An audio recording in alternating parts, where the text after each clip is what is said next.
Bonjour mesdames et messieurs, bienvenue dans ce 6h30. Le mauvais état des infrastructures routières est une préoccupation pour le gouvernement. Amédée Kofi-Kwaku sollicite l'implication des élus locaux. Il a échangé récemment sur le sujet avec les maires du district d'Abidjan. Le ministre des Infrastructures économiques les invite à s'investir davantage dans l'entretien des infrastructures routières. On en sait plus avec Francis Boifo. Cette rencontre, la première d'une série, c'est que le gouvernement veut faire des élus locaux du district d'Abidjan des partenaires dans la sensibilisation des populations à l'entretien des infrastructures routières et d'assainissement. Le chef de l'État et le Premier ministre ont donné des instructions pour que la plupart des routes de la ville d'Abidjan soient réhabilitées. Donc c'est ce travail qui est en train d'être fait. Il y a un certain nombre de tâches qui reviennent aux collectivités. Nous les avons conviés à cette réunion, de sorte que nous puissions donc échanger pour voir comment est-ce que ces problèmes d'entretien des routes, de curage des caniveaux, de construction anarchique sur les caniveaux, tous ces problèmes-là puissent être réglés. Beaucoup d'argent, beaucoup d'efforts viennent d'être réalisés par le gouvernement pour donner plus de bien vivre aux populations, donner une meilleure mobilité à l'ensemble des Ivoiriens avec toutes ces infrastructures qui sont réalisées. Il nous appartient de prendre aussi nos responsabilités pour faire reculer l'incivisme. En tant que maire, nous prenons l'engagement, au niveau de l'UVIC aussi, de rassembler tous les élus. Lancer un appel à l'ensemble des élus pour que chacun joue son rôle dans le développement de notre pays. En attendant, le gouvernement poursuit ses efforts de réhabilitation des voiries urbaines à travers le district d'Abidjan. Le défi est grand au regard de la dégradation des routes et des problèmes d'assainissement. Le Shoal and Shoot, vous connaissez peut-être, c'est la maladie du cacaoyer, une maladie dont l'ampleur préoccupe le Conseil du café cacao. Cette année, l'instance veut intensifier la lutte contre cette maladie. Elle promet de mener des actions pour traquer le mal dans l'ensemble des zones de production du cacao sur tout le territoire ivoirien. Mais comment reconnaître le Shoal and Shoot? Quel est son impact et quelles solutions pour son éradication? Élément de réponse dans ce document signé Noël Niaïno.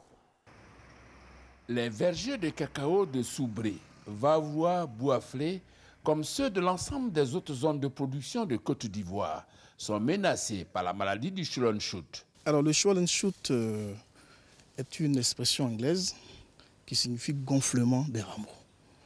Et le symptôme caractéristique de la maladie, c'est un gonflement de rameaux. C'est une maladie qui affecte le verger cacao, qui les détruit. C'est exactement en 2003 que le CNRA, sur l'indication de l'ANADER, a confirmé la recrudescence de la maladie en Côte d'Ivoire. Un mal qui s'est installé du fait de la méconnaissance de la maladie par les producteurs. Je suivais la plantation de mon papa, ça fait 17 ans. Bon, arrivé à un certain moment, j'ai vu que la production de mon papa était abaissée. Et on ne savait pas qu'il y avait un problème de maladie. Donc nous, on se disait que non, c'est les cacaoyers qui ont vieilli. Donc on prenait les cabosses et puis on prenait les pépinières, on replantait en bas. Mais l'année qui suit, on trouve que les jeunes plantes qu'on a replantées, tout est mort aussi. Il n'y avait pas de solution. Au départ, moi, je ne pensais pas sur la maladie du Shoal and Shoot. Moi, j'ai dit que comme je produisais beaucoup, que c'est mes voisins qui sont venus envoûter ma plantation. Corollaire de cet état de fait, la survenue de facteurs de propagation. Nous avons entre autres facteurs, justement, les échanges incontrôlés de matériel végétal en milieu paysan. Vous savez que les producteurs, ils ont cette habitude d'échanger du matériel entre eux. Mais ce faisant, si des cabosses partent d'un champ déjà infecté à un autre champ indemne de la maladie, eh bien, c'est une façon accidentelle d'introduire, n'est-ce pas, les cochenilles qui sont les vecteurs de la maladie. Il y a, n'est-ce pas, l'utilisation de matériel végétal non sélectionné que plusieurs producteurs continuent d'utiliser. Et ça aussi, ça peut être à l'origine de la prolifération de la maladie. Il y a également, justement, l'insuffisance des entretiens. Donc, il y a le désherbage qu'il faut faire régulièrement, mais aussi les traitements phytosanitaires. Conséquence, la menace est permanente avec un taux de prévalence de 9%. Quant à l'incidence socio-économique, elle est édifiante. Il y a une baisse de production de 25% la première année, de 50% la deuxième année, et à partir de la troisième et quatrième année, eh bien, vous allez assister complètement à la destruction complète du champ. À chaque année, la production descend. De 8 tonnes, on vient à 5, 4 et quelques. L'année passée, j'étais à 1 tonne, et cette année, je me retrouve à 300 kilos. Le début, on trouvait 2 tonnes 600, 2 tonnes 500. C'est revenu à 2 tonnes. Bon, actuellement, cette année, la grande session, là, on a gagné 600 kilos. Bon, depuis 90, en tout cas, la plantation se portait très bien. Où là, je faisais au moins 7 tonnes, 8 tonnes en une seule récolte. 2 ans après, j'ai commencé, la première année, 8 tonnes, j'ai fait 8 tonnes. La deuxième année, c'était plus que ça encore. Maintenant, c'est au niveau de la troisième année où j'ai commencé à avoir les pieds morts. Allez, ça a commencé à diminuer, ça fait 4 tonnes. Cette année-là, j'ai fait seulement que 15 kilos. Le Conseil du café cacao, prenant la pleine mesure du danger, a décidé de circonscrire le mal. Il a donc mandaté le CNRA, Centre national de recherche agronomique pour la recherche, et l'ANADER, Agence nationale de développement rural pour le conseil agricole. De cela, il est ressorti une étude réalisée en 2008 et actualisée en 2012. Elle a permis d'identifier les foyers d'infection évalués à ce jour à 100 000 hectares, dont 40 000 pour Soubré, Daloa, Vavoua, Bouaflé, classés dans le top 10 de la production ivoirienne. Il faut donc éradiquer le mal, de peur de compromettre le leadership ivoirien pour cette spéculation. Premier producteur mondial depuis des décennies, la production de 2016-2017 est évaluée à plus de 2 millions de tonnes. Que faire et comment le faire? L'ANADER, l'Agence nationale de développement rural, dans le cadre de la mission à lui confiée par le Conseil Café Cacao, a élaboré une démarche. Les premiers éléments d'accompagnement, c'est déjà le scieur qui vient pour arracher gratuitement la parcelle. C'est le conseil qui paye. Après ça, on a les herbicides qu'on prend pour tuer les pieds et les souches. Et donc ça aussi, c'est le conseil qui le fournit. Il y a les rejets des bananes qu'on donne aux producteurs. Il y a le maïs, il y a l'arachide pour certains producteurs et le niébé. Arrachage des plants, l'unique solution pour venir à bout du shoulder shoot. Il n'y a pas de médicament. Le seul médicament, c'est l'arrachage. En le faisant, on amène les autres producteurs qui ont déjà des bonnes parcelles à ne plus avoir la maladie. Le point de cette opération d'arrachage indique qu'à peine 20 000 hectares sont traités. Il faut donner un coup d'accélérateur pour freiner ce mal aux effets pervers pour l'économie ivoirienne. À Loboti, dans le département de Sakassou, les jeunes entendent se prendre en charge. Plusieurs d'entre eux se sont lancés dans la culture intensive de maraîchers et ils sont soutenus par le projet d'appui à la relance des filières agricoles de Côte d'Ivoire, le Parfassi. Soro Corona et Kwadio Kwame, RTI Boaké. Récolte collective d'aubergines et de piments. Repiquage de plants de tomates et des piments en pleine saison sèche. Activité des membres de l'association des jeunes du village d'Alouboti pour la production de vivriers de contre-saison. On n'a pas eu ce qu'on attendait parce qu'en ce moment-là, il y avait un abondance sur le marché. Le prix est parti de 25 à 50 francs le kilo. Mais dans ces temps-ci, je sais que ça va marcher. Composée de 80 personnes, dont 90% de femmes, cette association a décidé de s'orienter vers le maraîcher pour mettre fin à l'exode rural. Ces jeunes ont accepté de venir travailler. Ça permet à ces jeunes de pouvoir rester au village pour éviter qu'on appelle l'exode rural. Ça nous a motivés de rester au village, je ne vais plus en exode rural. Depuis 6 mois, cette organisation a bénéficié du Parfassi, projet d'appui à la relance des filières agricoles de Côte d'Ivoire. Projet financé par le C2D, contrat de désendettement et de développement. Il fallait suffisamment approvisionner les marchés, de sorte que les denrées alimentaires ne connaissent pas de rupture sur les différents marchés.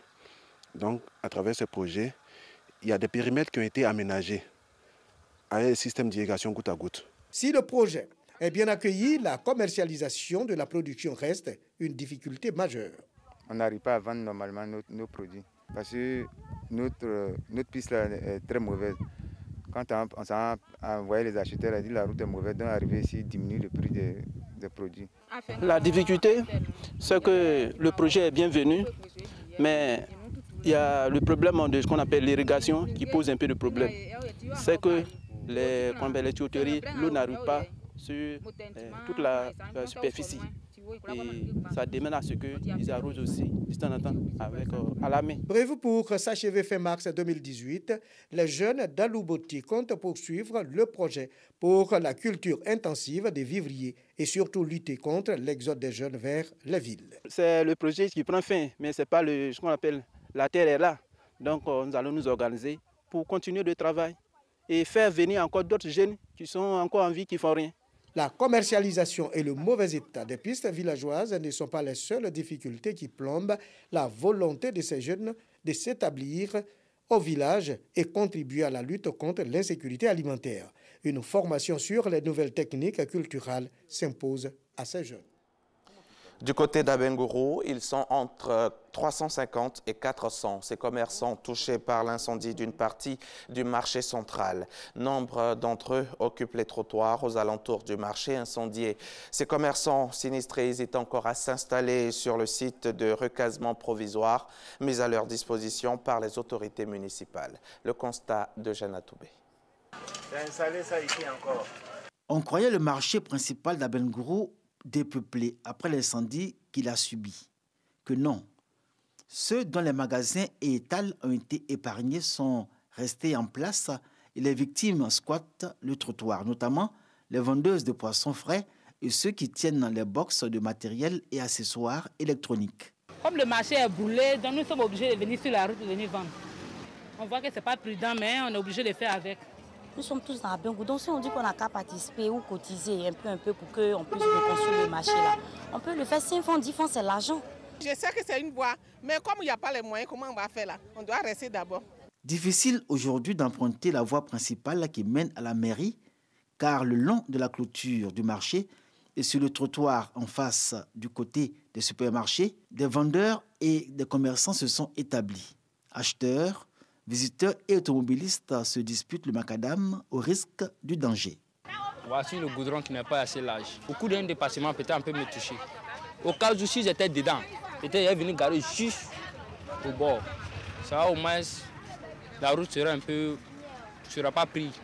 Nous n'allons pas attendre à ce qu'un autre drame se produise.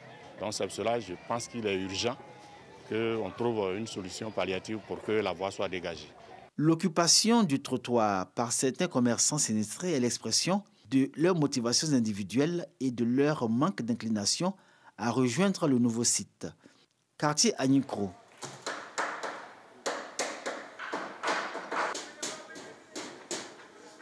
C'est ici, à une centaine de mètres du palais royal, que les commerçants sinistrés seront recasés.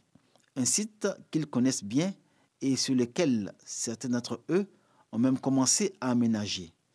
Ici et là, des travaux sont en cours ou achevés. Maçons et menuisiers sont à la tâche sous le contrôle et la supervision des commerçants propriétaires. Le maire dit qu'il va arranger de l'autre côté. Donc on est obligé de revenir, voir ce qu'il va faire. Depuis que le marché est brûlé, moi personnellement, là, je n'ai pas travaillé d'abord. Donc c'est un sentiment de joie de venir ici. On veut qu'après avoir construit une nouvelle marché, on va partir là-bas. Ça là, nous-mêmes, nous tous on a mis dans notre tête que c'est en attendant. La mairie d'Abengourou a identifié entre 350 et 400 commerçants sinistrés attendus sur le site du marché d'Agnikro pour un recasement provisoire. Au cours du conseil municipal extraordinaire du vendredi 12 janvier de cette année, le maire Amoakon Kwakubanga a invité les concernés par le recasement à dépasser certaines considérations qui pourraient, selon lui, contrarier le processus et faire obstacle à la réhabilitation du marché brûlé. Invitation en réaction à bon nombre de critiques formulées par des commerçants sinistrés. Le problème que là-bas, il n'y a pas courant, il n'y a pas clôture et puis il n'y a pas de bonne douche. Nous, on a des appareils. Même si un client vient, on veut essayer. Là où il n'y a pas courant, tu peux essayer comment, monsieur. Les plans pour le nouveau marché sont déjà prêts. On va prendre en compte les aspects écologiques.